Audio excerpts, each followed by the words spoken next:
everybody, and welcome back to the Scenic Route Astrology. My name is Makayla Davis, and today we're talking about the Pisces full moon on September 20th, 2021. It's happening exactly at 7:53 p.m. Eastern Standard Time. So like always, you can just adjust for your correct time zone. So there's a lot of emotional energy with this full moon. I definitely believe that there is an underlying current that might be flowing through your energy right now that's asking you to reflect on something that needs a major release during this time. And the reason why I say that is not only because it's Pisces energy where in a full moon where we usually need to let go of something, need to release something so that we can bring new energy in. But it's also happening at the 28th degree of Pisces in the zodiac, which is only 1 degree away from the final degree of the entire zodiac. So here we have an opportunity to actually have a major ending, like a major release of energy come to an enlightenment of some sort, or a better look at your boundaries or lack of boundaries, perhaps, and where you've been placing energy outside of yourself rather than loving yourself enough to claim it within. I do believe that there's a lot of supportive trines in this chart with the nodes, with the North Node and the South Node, that is supportive of this major release for us on an individual perspective and a bigger perspective. We're in the sign of Pisces, this mutable water sign. It's like a vast ocean of emotion. So we could be overwhelmed with what we're feeling around the next few days or the past few days. And it's asking for a major change. I mean, this is a repeating theme of the actual whole entire year and last year and all these transitions and changings that we're going into, and is deeply impacting, the next 6 months, the next year that's ahead of us as well. You might be really resonating with major changes happening in your life, even if you don't understand what they mean entirely yet for you, or maybe you don't understand exactly what the right direction or the plan to go in is yet. If you're at least feeling these inner psychological changes within yourself, just know that you're not alone, and that many of us are in a big transmutation of our soul, and we're heading towards major evolutionary growth on an individual scale and towards a bigger, wider collective scale. Before I begin getting into like aspects of the chart, you'll want to look to where the full moon is happening for you in your Pisces house. Although the whole entire chart really comes into play, but there will be an illumination in this area of your chart that's asking for a reflection of the areas of that chart specifically for you. So, for me, this full moon is happening in my 6th house, however, which is my day-to-day work, my day-to-day life, my routines.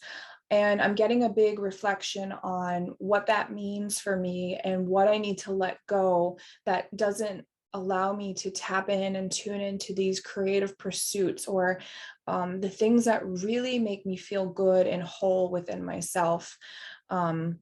Not placing attachments outside of myself, but rather acknowledging where attachments or cords might be and reclaiming that power within.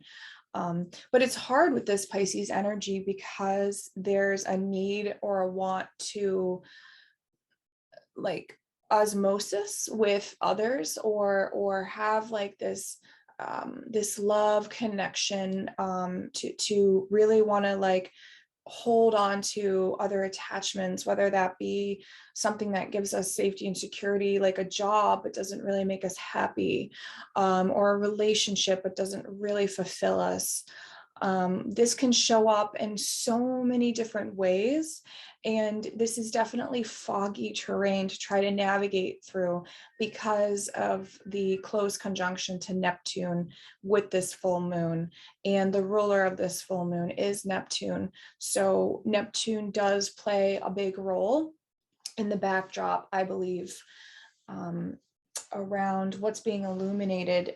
So yeah, it might be hard to see, but if you can tap into your creative energy and your emotional energy and kind of get outside of the left side of your brain, the logical thinking, and bring it to the right side of your brain, where your intuition lies and your knowing, your inner knowing, you might be able to grasp what that redemption is for you.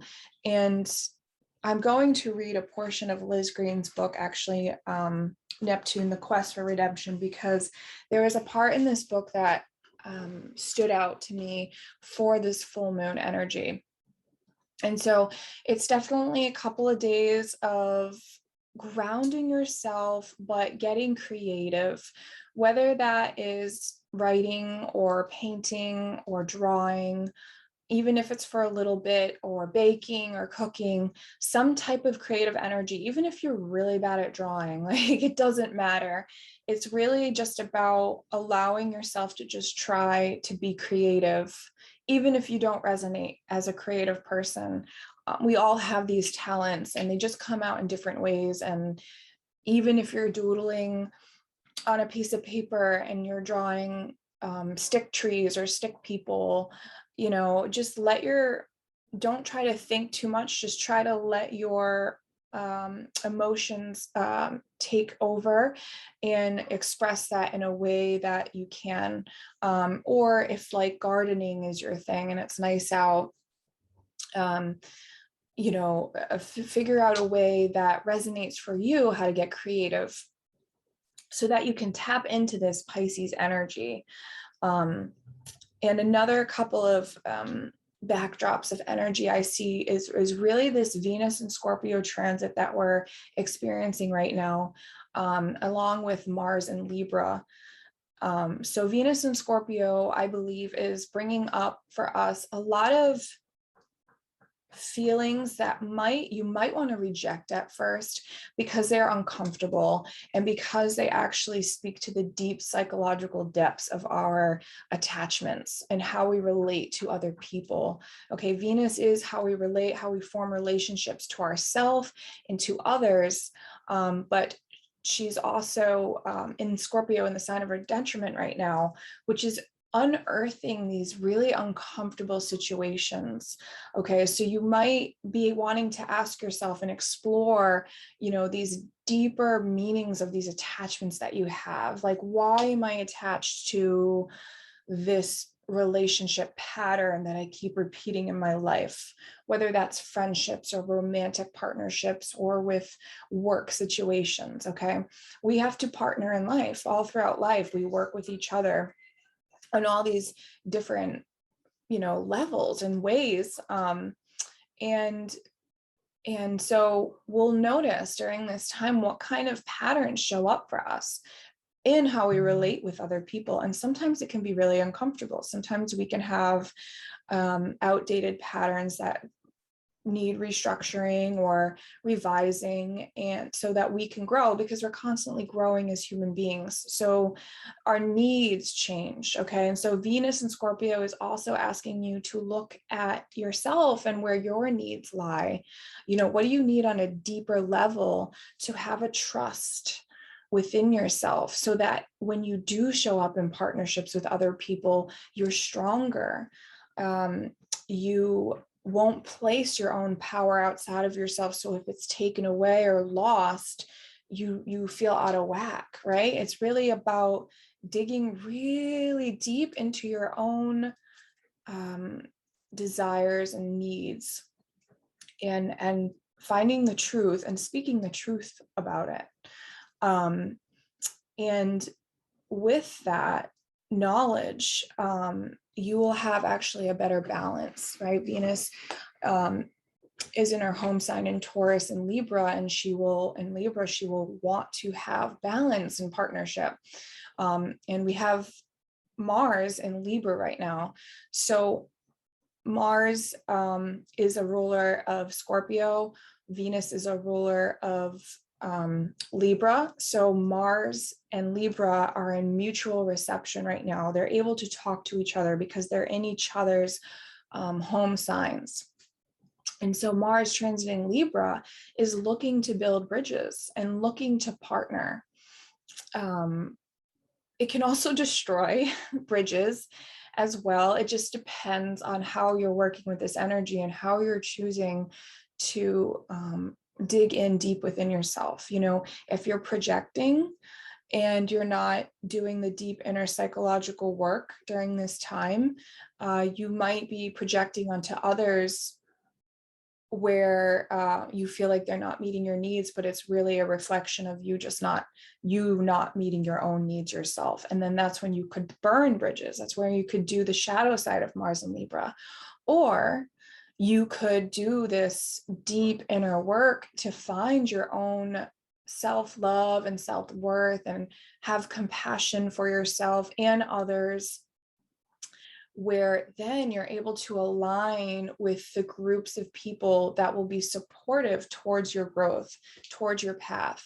And then find people or groups or work situations or whatever it is where you're allowed to show up and be your authentic self, where you understand boundaries within yourself and others, and everything is respected because everything is brought to the surface and acknowledged and aware, and you're living in this consciousness around all of these things. So, and a big part of this is we have so many planets retrograde right now, and they're all about to turn direct, like over the next 6 months, but mostly October, there is a lot of planets turning direct. And so Pluto, Uranus, Chiron, Saturn, and Jupiter, and Mercury is about to go retrograde. All these planets are retrograde. And so there's a need with a retrograde planet to do a deep inner psychological look, because our inner reality does create our exterior reality around us. How you feel on the inside, your beliefs on the inside come out and manifest as your reality outside of you. Okay, so there's a deep, deep, deep need to start digging in into yourself more and ask yourself a big question. What is truly of value and what matters to me in my life? You know, sit with that, get creative on it. If you can't figure it out yet, get out of the left side and tap in and tune into the intuitive side of your nature that every single one of us has, to start manifesting in your exterior reality what really truly aligns for you on a deep emotional and psychological level within. And it's okay if it's changing, and it's okay if it's changing from those who are around you, because your vibration will change according to how you're feeling, and it's going to be uncomfortable with any change. Any change that we make is uncomfortable because when we do decide to take a new step or a new direction, we're stepping into something that's uncomfortable and unknown. And this is where Chiron retrograde in Aries comes into play, which is making an in conjunction to Venus. And so here with Venus and Scorpio, how we relate on this deep emotional psychological level, we're needing to take a step to speak for ourselves, Aries, Chiron and Aries, speak our truth, take an approach, a daring, courageous approach forward towards what's going to help us heal, right, our wounds.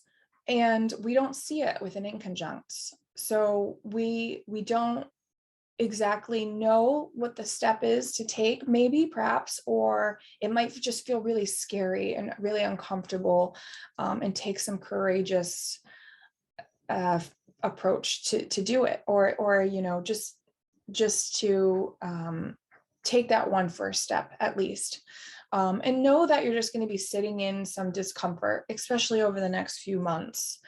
And it's not to bring negativity to any of this. It's just really to acknowledge the current energy and they give it a voice and bring to light what it actually means for us, because again, we can, during this full moon in Pisces, we have an ability, a spiritual support to let go of like addictions, right? Addictions can show up in so many different ways too. It just doesn't mean drugs and alcohol, but like addictions to like negative patterns, negative behaviors that we just might have grown up with and we need to let go of now. Or fear or doubt or worry, or control, these kind of, negative behaviors or feelings that can block us from really stepping into who we need to be or who we came here to be, right? What's supportive of your path. And it's so individual for everybody. It's so one size does not fit all. And so there's this need, I believe, for the redemption with this full moon. Like there's this desire underneath to free myself. Like I know that I need to make this change, but like how do I do it? Or how do I step forward? Or I know I need to let go of this behavior pattern, for instance, but what does that mean after that? What does that mean? Oh my goodness, like what happens after I let go of that, which is safe? It feels safe because I've been doing it for so long, but I know that it's like uncomfortable now, right? Those kind of feelings could come up during this full moon. And it wasn't until I was actually in my class with Tom Jacobs. I'm attending his higher self protocol spiritual course, and there's a group of 6 of us in this course, and we come in and we all talk about a specific question that he asked us to meditate on over the week, and so that we can uncover our own blockages, so that we can start to connect to our own spirit guides and source energy from a place of vibrational love. Okay, so that we're not attracting negative energy or negative spirits in, so that we're actually attracting in positive ones that are supportive for our growth. And so there's a lot of deep work that all of us are doing in this course, like very emotionally deep work. And we're all individual, but we all share what we're going through. And the wild thing was in that class was that we all resonated with a bit or a piece of what each and every one of us were saying. And it all kind of different stories, different backgrounds, totally different issues and backdrops coloring this, but there was still the same essence, the same relatability within every one of us and what we were going through, but it was just showing up in different forms. And so that's why this part of the book that I'll read from Liz Green was so fascinating, because it doesn't matter who you are or where you're coming from or what your background is, what your traumas are, what your issues are, what hurdles you're going through. It's really about accepting where you are on your path, not worrying about where everybody else is, and knowing that we're all human and we actually are in this big Neptunian realm, that we're all working together collectively through similar issues, but they're showing up in different scenarios and different situations in our life. And I hope that it actually brings you a sense of connection, that you're not so alone, even if you are alone, even if you're going through a lonely time, that you're not, because we all are shifting and we're all going through these changes and these growths in different facets and ways. And hopefully that will give you a compassion for yourself and what you're going through, and also others. It's not a competition between our pains and our faults and our flaws. It's really an opportunity to surrender to selfless love for yourself and for humanity. And let go of judgment for yourself or humanity, and release those things, release that, because the Pisces energy wants you to have an osmosis with a spiritual sense. It wants you to have this all-encompassing love where we kind of merge, but it's also healthy for us to have our boundaries as well. So we don't take other people's energy on. We can understand that we all have energy and have space and support for each other's energy, but not take it on as our own. We can learn from each other, and we do learn from each other. And I do believe that the scenarios and the relationships that we form in our life are meant to help us reflect on our own self and teach us things so that we can keep growing. I don't believe that we have connections as it's a coincidence. I believe that the people that come into our life are meant to show us something, even if it's for a fleeting moment. So this is a lot of deep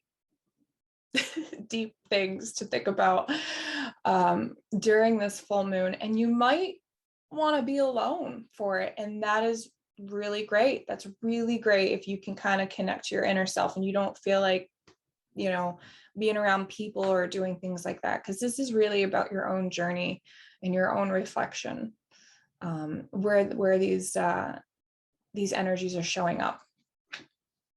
So Liz Green talks about the need for redemption and how it shows up and I'm not done with the book because it's a massive book, but she reflects on the Neptune in culture and in individual lives, and how that realm of describing Neptune can get really foggy and blurry. And I'm just going to read it. So anyway, so she writes, a deep but unacknowledged thirst for the spirit can disguise itself as addiction or hopeless retreat from reality. Just as the so-called enlightened soul may be an apparent adult with a baby's emotional narcissism, on strike against life and refusing to leave Never Never Land. The perennial self-sacrificing parent, lover, or counselor can reveal himself or herself to be a devouring octopus, just as the apparent human floatism, the thief, the prostitute, the addict, the tramp, may know more of true human compassion than an army of doctors, psychologists, social workers, and politicians who loudly proclaim their love of humanity through collectively approved words and deeds. As the witches in Macbeth pronounce, fair is foul and foul is fair, hover through the fog and filthy air. The dilemma of Neptune does not lie in any unavailability of psychological models which might provide us with a richer vocabulary than deception or illusion. It lies in the sometimes literally maddening moral uncertainty which accompanies the longing for redemption. So here she's talking about, this maddening moral uncertainty which accompanies the longing for redemption. And I do see right now that there is that uncertainty in our collective psyche of what does it mean to heal, right? What's moral, what's just, what's not? And we can see this playing out on larger scales of like political powers and the whole pandemic and the vaccines and issues like that, where we have people being divided and splitting up and being very opinionated because of what they believe is moral or just or right or wrong, or the last few weeks of what was going on in Texas with the abortion laws, and these are deep issues, and I'm sorry to bring them up if it makes some people uncomfortable, but it is a part of our culture. And sliding back on abortion laws and fining people, but then also people screaming my choice, my body, and not wanting to get a vaccine. Okay, and so it's like, well, where's the line? What's right and what's wrong, right? How do we navigate through these kind of things? But then if we bring it back down into the individual self, right? This longing for redemption, this quest to connect to spirit or to connect to our higher self. And we might be confronted with issues in our life where we're questioning our own beliefs. And this is huge into the South and North node right now, transiting through South node in Sagittarius, where we're releasing old belief paradigms, like on a small scale and larger scale, and then traveling to this North node in Gemini, being curious, being curious about discovering more, like being curious of the unknown. Well, what if we could do it this way? Or what if we allowed other people to be their individual selves? And what if we switch the way that we do things in the world? Right? Because everything we've been doing was kind of not been working, and we've been having pandemics and wars and fighting and just attacks and the women getting abused over in the Middle East. And there's so many big issues that we're having to work on a society, but the real healing that starts with all of that is when people start to heal themselves individually. Okay, when mass amounts of people start to work on their shadow qualities and their shadow self, and then they start to align with really what feels authentic and loving and true for themselves, that's when healing in society starts to happen. Or when people start accepting themselves for who they are and loving themselves, or accepting others because they've accepted themselves, there is less projection and hate being thrown around in the world. So I digress. I'm going off on a little bit of a tangent right there, but to bring it back in, the Venus in Scorpio, which is a big backdrop of this full moon energy, is exploring these deep underneath attachments, and it's forming an opposition to Uranus and Taurus. So here is an axis of financial security, of course, and money and things like that, but also values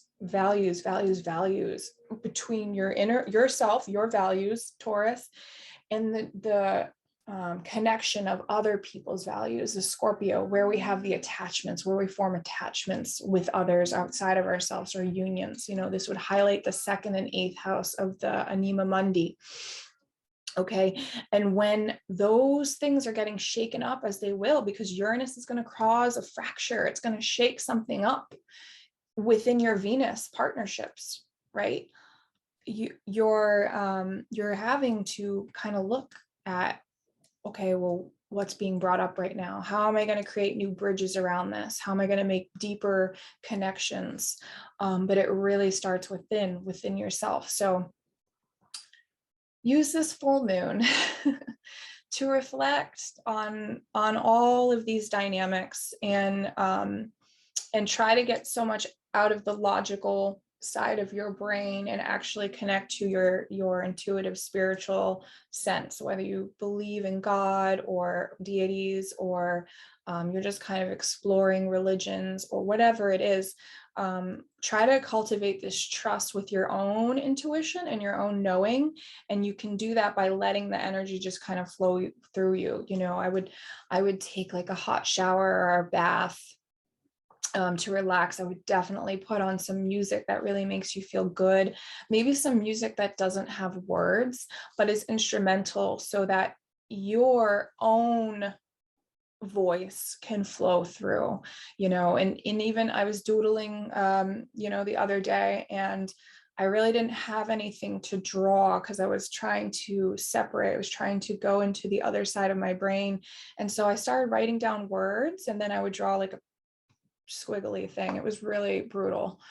I was not an artist, but it helped me shift right into this deeper intuitive sense, where I was actually able to dig in and actually write a really good article that's on Medium, that I posted on Medium. I'll put the link down in the show notes, on this Venus and Scorpio transit, because I do think it's really important during this time.